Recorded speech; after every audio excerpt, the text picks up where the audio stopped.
Well, it's a good thing I don't end videos with "I'll see you soon" because,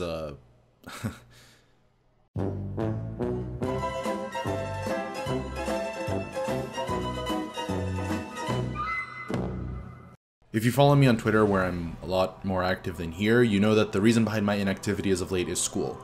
Classes started up in September, and my original plan was to try to balance video making and studying so that I could do both without compromising the quality of my videos, but that clearly didn't work out. I'm in the last 2 years of my undergrad now, and I really can't compromise the grades that graduate schools will be looking at for something that's just a fun side project, and I'd rather put nothing out than mediocre work, hence no videos for the last few months. Aside from time constraints, there was also the issue of not knowing how to make something that would be as well received as this. Thank you, I really was not expecting that. I put my story out there because it was just something I felt like sharing, so for thousands of people to watch the video and for hundreds to comment sharing their own stories and reaching out to me, it meant a lot. But after that, I kinda struggled. Not personally, but creatively.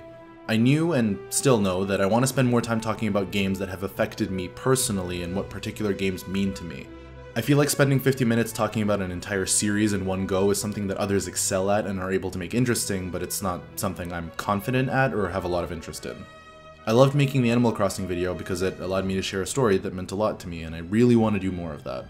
Wanting to make something, though, isn't enough to actually make it. I needed ideas, but thanks to school, I really didn't, and to be honest, still kinda don't have time to come up with them. That was until 2 months ago when I played Spider-Man for PS4. By the way, spoilers for Spider-Man PS4 are going to be in this video, so yeah, you've been warned.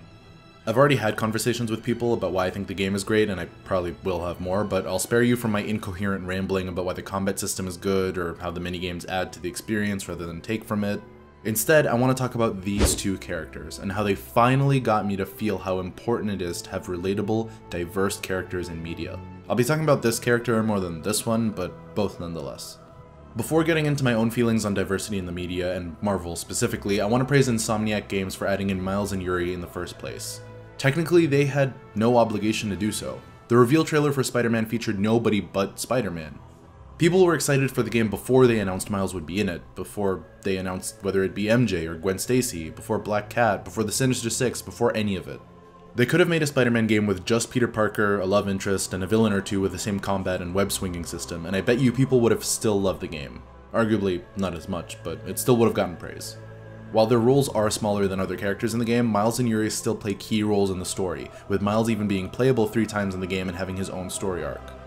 The inclusion of both characters may seem like a minor touch in the grand scheme of things, but that minor touch can and did go a long way with people, including myself. Regarding Yuri, they easily could have gone with a character like Captain George Stacy and gone with the more recognizable character that's been in movies before, but instead they added Yuri, an Asian American female. Yuri is a police captain with a no bullshit attitude and who isn't afraid to get in the middle of the action, as seen during moments like the raft breakout.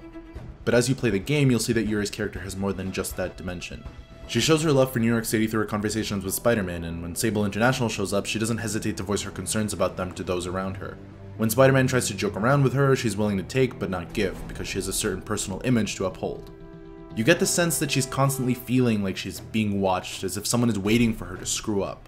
And keep in mind, you only see Yuri a handful of times in the game face to face. The rest of your interactions are over the phone, which makes it all the more impressive that Insomniac managed to add in that much depth to one character. And the character you do meet face to face and play as, Miles, has just as many layers to him. For the rest of the video, I'll be focusing on Miles, and the reason why will be made clear in a bit. Miles is introduced as the 15-year-old kid of Officer Davis, the officer who helps you out in one of the main story demon missions. While being honored at City Hall, the demons attack and cause chaos by bombing the ceremony. It's here that Miles shifts from being a background character to a leading one, as the game gives you control of Miles. Miles is panicking, searching the site for his parents. You manage to find his mother alive, but his father was caught in one of the explosions after sacrificing himself for another person in the blast radius. The following scene is Davis's funeral, where Peter tries to approach Miles to support him, but Miles coldly rejects Peter's support. Miles' mother gets in contact with Peter and asks him to help out Miles by giving him a job at Feast, a local shelter run by Aunt May. It's either that or attending therapy, which Miles doesn't find helpful, probably because he just isn't ready to open up about his father's death. We see him getting better through his small interactions with May, Peter, MJ, and Spider-Man when he offers to team up. Miles' way of getting better isn't sitting down and talking stuff out, but going out and changing things for the better. His story ends with him comforting Peter after the death of Aunt May and revealing to Peter that he actually has spider powers as well, to which Peter responds by outing himself as Spider-Man. That short summary doesn't really do the emotion of Miles' story justice, but it hopefully is good enough of a summary to get you to understand how his story plays out relative to the other character arcs that are unfolding at the same time. Just like Yuri, Miles has a lot going for him as a character.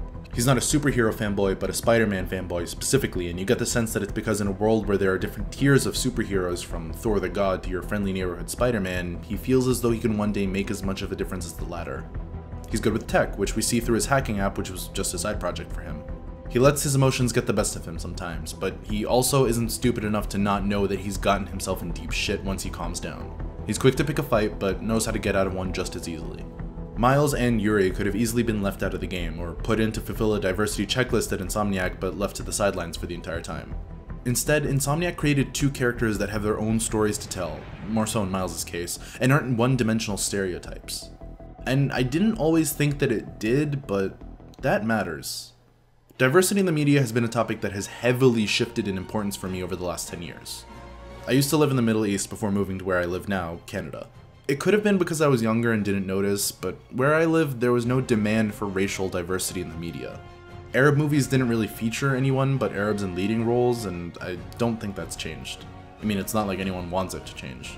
So when I moved to Canada and found people increasingly demanding more racial, gender, and age diversity in movies and shows, to say that it was a strange transition is kind of an understatement.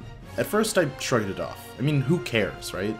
If a character is written well and I can relate to them in a way other than race, that's good enough. Race isn't everything.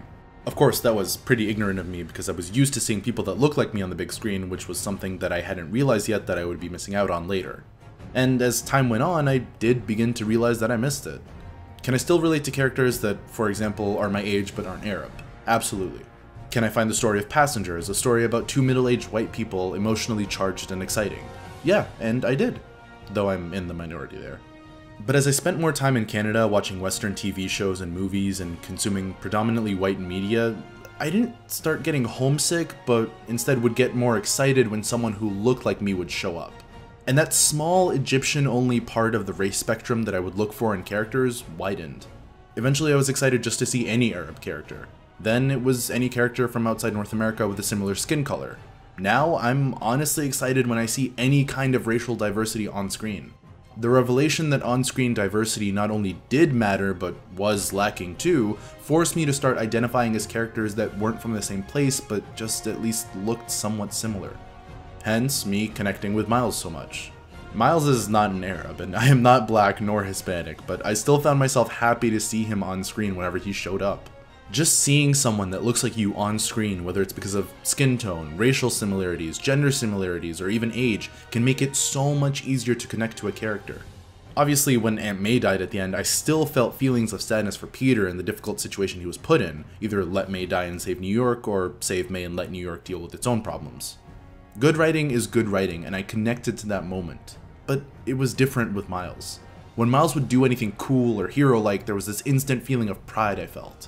Seeing Miles play the role he did in this game sort of gave me a sense of comfort about myself. You can look the way you look and still be as important as anyone else, I guess. And the presence of characters like Miles could, and hopefully will, pave the way for more characters with different backgrounds. Recently, an animated Disney short, Marvel Rising Secret Warriors, came out focusing on some of the underdogs of the Marvel universe, like Squirrel Girl, Patriot, America Chavez, and Miss Marvel. Miss Marvel, or Kamala Khan, is a Pakistani Muslim teenager living in the US who happens to be an Inhuman, a human that has dormant genes that when activated give her superpowers. The short focuses on Kamala and Squirrel Girl as they try to stop an alien warlord's plan to kidnap and enslave Inhumans from Earth. It tackles the topic of identity issues through Inhumans and has some accurate parallels to today's political and social climate, but the main reason I'm bringing up this short in the first place is because of Kamala. A Muslim superhero. Zari from Legends of Tomorrow exists, but her and Kamala are the only two I know of.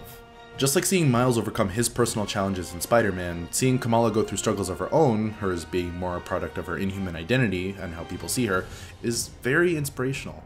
And that's coming from me, a 20-year-old male who is, I don't think, at all the main demographic for this short. The reason I'm bringing up Kamala is to drive my point home. Diversity matters a lot. Not to everyone, and that's fair since you can't expect every person to identify with every character, but it matters to a lot of people. And when it's done right, it can really hit home. I hope that in the future I get to see characters like Miles and Kamala on the big screen. It took Marvel Studios 10 years to make its first movie with a black character as the focus, and 11 for a female one, but it looks like they're finally speeding up the process of getting more diverse characters in there without compromising story quality. Of course, we have movies like Wonder Woman, the Marvel Rising shorts, shows like Young Justice, and diverse characters in shows like Agents of S.H.I.E.L.D., Arrow, and Legends of Tomorrow. My intention isn't to say that diversity doesn't exist in superhero content in media, but that it's important, and that the impact creators have when they include heroes from different backgrounds is certainly a big one.